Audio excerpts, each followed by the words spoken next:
Hello and welcome to another lockdown Lego build video from Automotive Tales. Today we're looking at the Lego Creator 10265. So this is a model of the 1967 Ford Mustang GT 350, comprising of 1,471 pieces no less. So let's do the unboxing thing.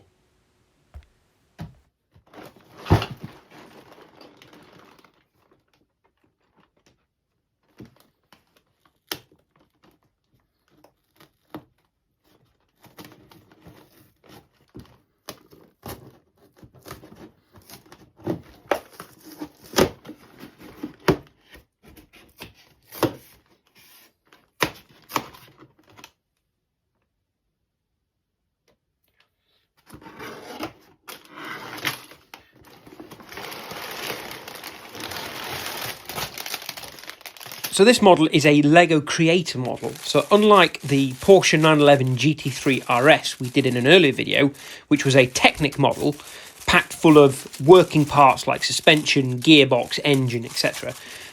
These models focus a lot more on the accuracy of the model itself. Although they do still have some working features, so we've got steering on this model, we've got adjustable suspension at the rear, so we can raise the ride height and give it a little bit of rake. We'll talk about the detail of the build as it goes. But what you can see here is the instruction book that comes with it, which is really quite nice. It comes with the history of the car right through from 1964 when it was first launched, through 1967 where this model is aimed, and right through to present day. The instructions also have a nice 2-page spread just before you start the build, which covers the main model build itself, highlighting some of the features you can look forward to as you put it together.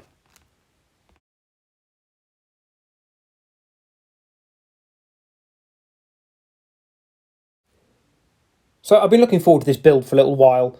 The Mustang is somewhat of a firm favourite, unless of course you're standing at the side of the road as everyone's leaving a car meet.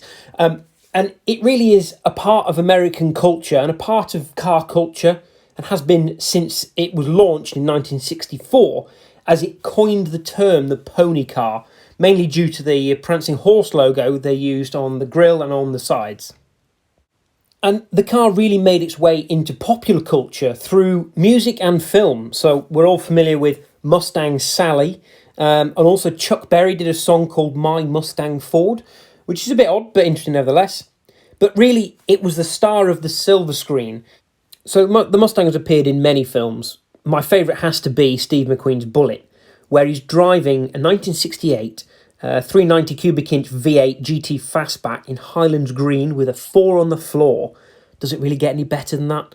Chasing a Dodge Charger down the undulating streets of San Francisco. It really is a tour de force and one of the best car chase scenes in the business.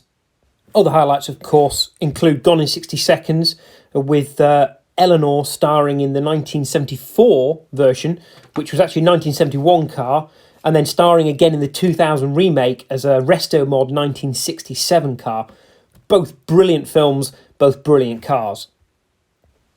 Then, of course, there's the Fast and Furious franchise. So Tokyo Drift is where we first see a Mustang. There they have a 1967 shell. They pull the V8, stick in an RB26 from an R34 Skyline, which to me seems a little bit like sacrilege, but it's cool nevertheless. Other notable outings of the Mustang on the silver screen include the Mach 1 Mustang driven by Sean Connery in Diamonds Are Forever, and more recently there's an interesting nod to the launch of the Mustang in the Le Mans 1966 film Ford vs Ferrari, where we see Carroll Shelby trying to convince Ken Miles to join his race team to help him take the fight to Ferrari at Le Mans, mainly in revenge for Enzo Ferrari pulling out of a deal to sell Ferrari to Henry Ford II. So, back to the build. As you can see, the chassis is pretty much complete. The engine block is in. And now it's on to start doing some of the details of the interior, then onto the bodywork, and then all the dressing up, the finishing off parts. So here you can see we're starting to build up the back of the car and the rear seats. And you can see the nice detailed front seats as well that happen to tip forward to allow you to work on the bits in the back. And then it's on to details at the back of the car. So we start to build up the iconic rear lights for the Mustang and also get the tailpipes on. One of the many great stories about the Mustang is the strange things that marketing execs used to get up to in the 1960s. There's a great story about them taking a 1966 Ford Mustang convertible and deciding they want to put it on the observation deck of the Empire State Building. Easier said than done. There was no real way of getting it up there, so they came up with the solution of cutting the car into various pieces, 4 or 5 I think it was, just big enough to get it into a lift, so they could take it up to the observation deck in the lift in pieces and then rebuild it up there. And then, in 2014, they decided it was a great idea to recreate this with the new Mustang. Okay, so now we're on to some of the details of the build. So we're doing a bit of engine dressing. So first of all, there's some belts to go at the front of the engine to cover, I presume, the power steering and alternator. Then we've got the radiator with hoses and a fan cowling, even with a little caution fan sticker, which is quite nice. Then there's the air cleaner on the top of the engine, which has high performance 390 for a 390 cubic inch V8. We've also got a battery, distributor, HT leads, wash bottle, and even a strut brace at the back of the engine going to the strut towers. Then it's on to the wings and the front end. So we've got the headlights, we've got the bumper, we've got fog lights, and of course the iconic Galloping Horse Mustang logo right on the front. If you're into all things Mustang and Americana, I'd highly recommend going and checking out Bob Waldmire. He was an American artist and cartographer born in 1945 who sadly passed away in 2009. He was best known for his maps and postcards depicting the Mother Road, or Route 66. But he also did a splendid series of 4x6 postcards detailing Mustangs through the ages, from 1965 right through to 2005. I'll stick a link to his website in the description so you can go and see it. Okay, back to the build. So it's bodywork time. You'll see the boot, the roof and the bonnet are now on. You'll have noticed the nice little detail of the rear view mirror when you're doing the roof section. Very reticent of some of the shots from Steve McQueen's Bullitt, where the assailant can see Steve McQueen in his Mustang following them down the streets in San Francisco. I'll put a link to that in the description as well. Okay, so final bit of the main build is wheels and tyres. So I'm just going to pop all the tyres on, fit it to the axles, and then it's on to number plates. So nicely, this model comes with a selection of 5 different number plate options.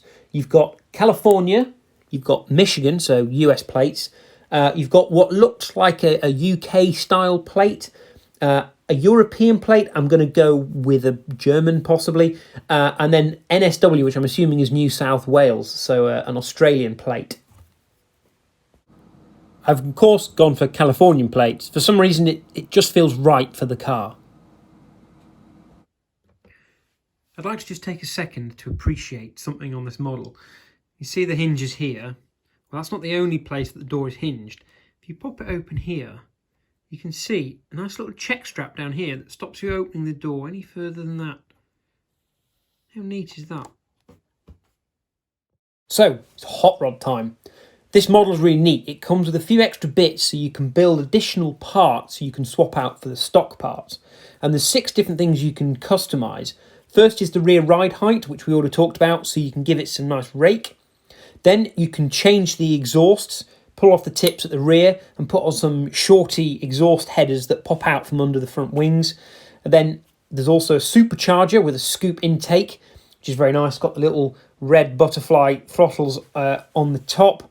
Then you can add a front splitter, rear spoiler, and most importantly, in the boot, a little nitrous bottle. So I've added them all up to show you what it looks like with them on, but I think for display I'm going to take those off. I quite like the classic stock look for my Mustang. So thank you for watching. Hope you've enjoyed following the Mustang build and all the random trivia that went with it. If you enjoyed this video, do please like and subscribe for more Automotive Tales content. And check us out on @Automotive Tales on Instagram and Twitter.